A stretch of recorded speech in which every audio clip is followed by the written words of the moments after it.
Avec sa pop matinée de rock, elle est devenue le coup de cœur de Stromae. Son dernier titre, Coup de soleil, va sans aucun doute faire partie des tubes de l'été. Camille Yembe est l'invitée de ce nouveau numéro de À l'affiche. Bienvenue à tous et bonjour Camille. Merci beaucoup d'être là. Alors, vous connaissez un succès fulgurant il y a, on va dire, un peu plus d'un an et à peine. Vous travaillez encore, fait un job alimentaire, comme on dit. Ouais. Et là, vous êtes là pour parler de votre propre musique. Qu'est-ce que ça fait ? C'est fou, en fait, c'est complètement fou. Et puis à la fois, c'est quelque chose que j'ai tellement projeté qu'au final, je me sens prête aussi. Donc il y a un peu ces deux paradoxes-là. Mais c'est vrai que oui, il y a un an et demi, on va dire, j'étais encore à mon taf en me disant est-ce qu'un jour je veux vraiment pouvoir vivre cette vie-là. Donc je suis trop contente en vrai. Trop contente, ouais. C'est le vertige et on est content aussi pour vous et que vous soyez là. Alors le titre qui vous a fait vraiment connaître, un peu exploser, c'est le premier single extrait de votre EP, Plastique. On va tout de suite en écouter quelques notes. Je sais plus quoi faire pour être la plus stylée.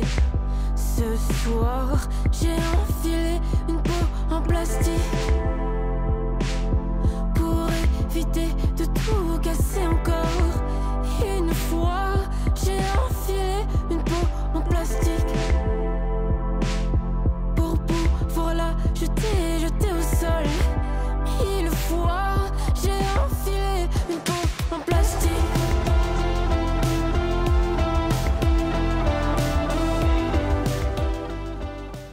Alors la difficulté d'être soi-même, la quête de reconnaissance, vos propres failles aussi, ce sont les thèmes qui sont vraiment en filigrane de cette EP. Vous avez aussi un message assez féministe. Parlez-nous d'abord peut-être de cette peau en plastique, de ce qu'elle représente. Elle représente un peu une peau que j'ai beaucoup mise pour me travestir, pour correspondre à des attentes qu'on avait de moi. Je pense que c'est d'abord né en famille. Malheureusement, mais j'ai l'impression que c'est souvent dans ces milieux-là qu'on est le moins soi-même finalement. Et puis fatalement, ça s'est aussi répercuté sur la vie en société, les rapports avec les autres. T'as l'impression de ne pas être suffisant. Je pense que j'ai aussi été très choquée quand j'ai rencontré des personnes de milieux sociaux différents du mien. J'avais l'impression d'avoir toujours un gap. Il y avait toujours un gap entre eux et moi, et donc ça a nourri pas mal de manque de confiance. Après voilà, j'ai l'impression que c'est une maladie qui touche toute l'humanité en vrai. Je suis sûre que vous-même, ça vous est déjà arrivé de mettre une peau en plastique, donc voilà, j'avais besoin d'en parler. Ça touche toute l'humanité, peut-être encore un peu plus les femmes, je le disais, vous avez un discours assez féministe. Vous avez toujours su que vous utiliseriez la musique peut-être pour porter ces messages ? Non, honnêtement, je n'avais pas anticipé ça. Je pense que même jusqu'à maintenant, c'est pas un truc que j'intellectualise forcément. En fait, je me dis pas, je veux être... En fait, je suis féministe. Malgré moi, pour moi, c'est ceux qui ne sont pas féministes qui doivent être cités. Mais le reste de la population, c'est la norme en fait d'être féministe. Et puis, je pense que par ma simple existence, que je le veuille ou pas, je revendique un peu ça. Ne fût-ce qu'en voulant exister dans la scène francophone.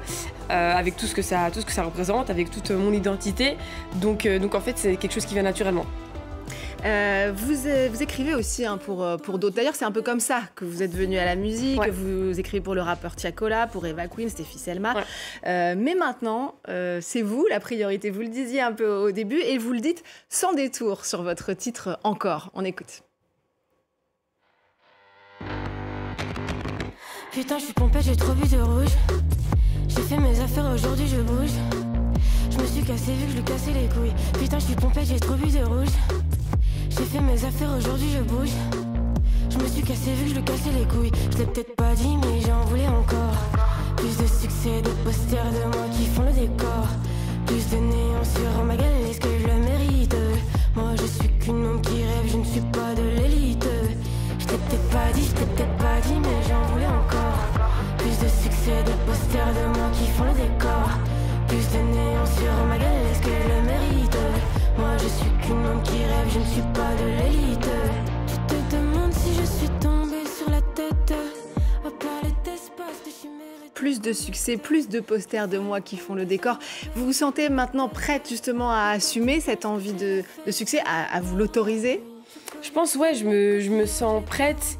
Je pense que je commence à comprendre que je suis légitime aussi de toucher à ça, d'avoir potentiellement du succès.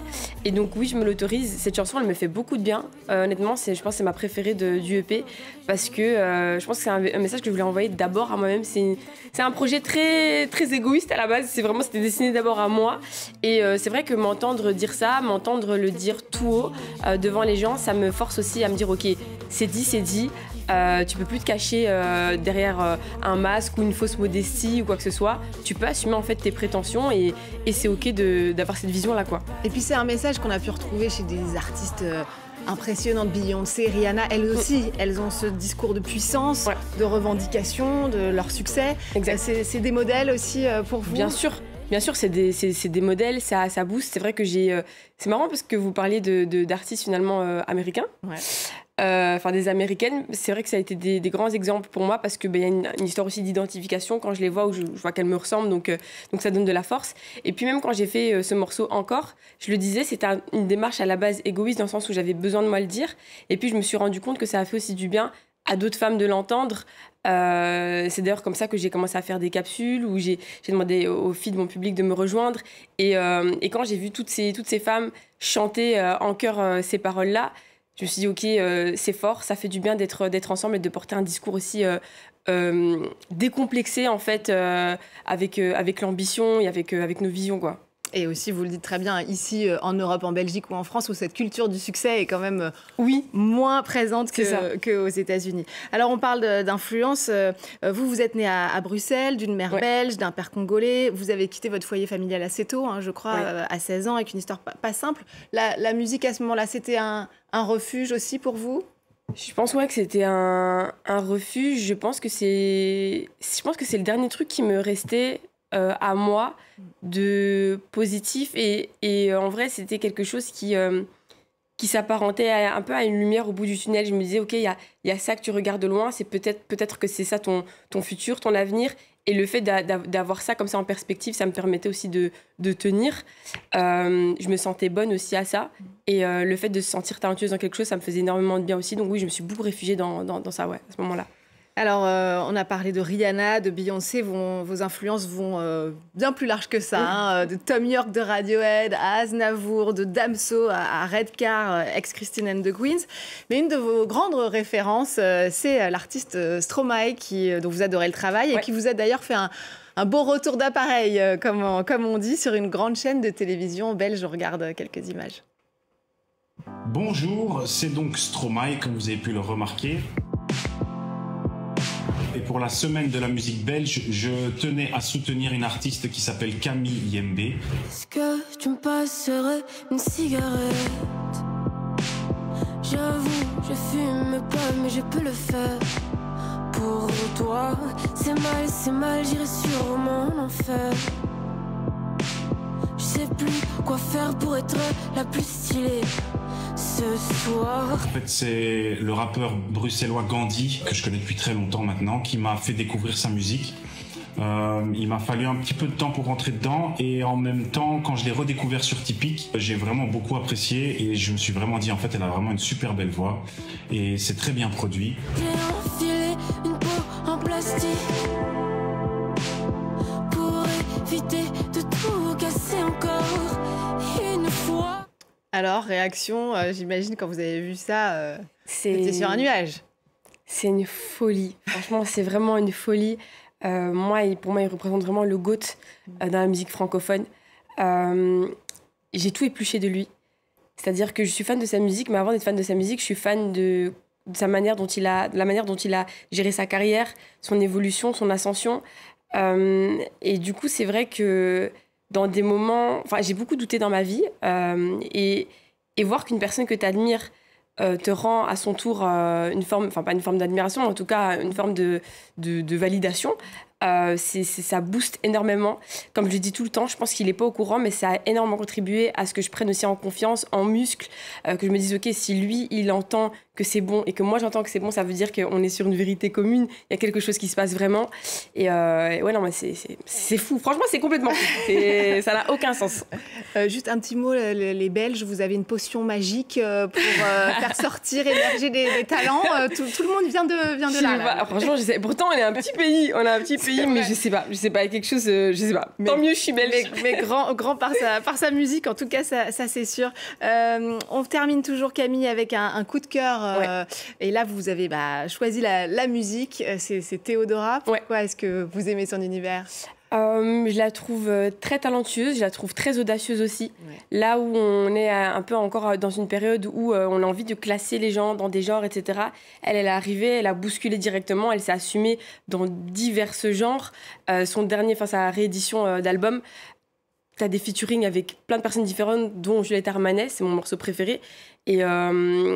Et je trouve ça fort de dire qu'il y a ces univers-là qui peuvent se rencontrer, ces personnes qui ont l'air d'être d'univers différents de base, mais qui peuvent en fait créer un moment magique ensemble. Elle a un discours qui me parle, je me reconnais en elle, dans sa différence, dans sa bizarrerie même parfois. Et ça fait du bien de voir des femmes noires manger la pop et s'assumer pleinement. C'est inspirant pour moi. Et merci beaucoup, Camille Yembe, d'être venue nous parler de ce nouvel EP sorti en début juin qui s'appelle Plastique. Et puis vous êtes dans une grande tournée, il y a plein de dates à retrouver sur vos réseaux. Merci aussi à vous de nous avoir suivis. N'oubliez pas de nous retrouver sur france24.com ainsi que sur tous nos réseaux sociaux. On se quitte donc avec le clip de Fashion Designer issu du dernier album de Théodora. Je vous laisse découvrir et vous dis à très vite. Trop congolais quand j'aille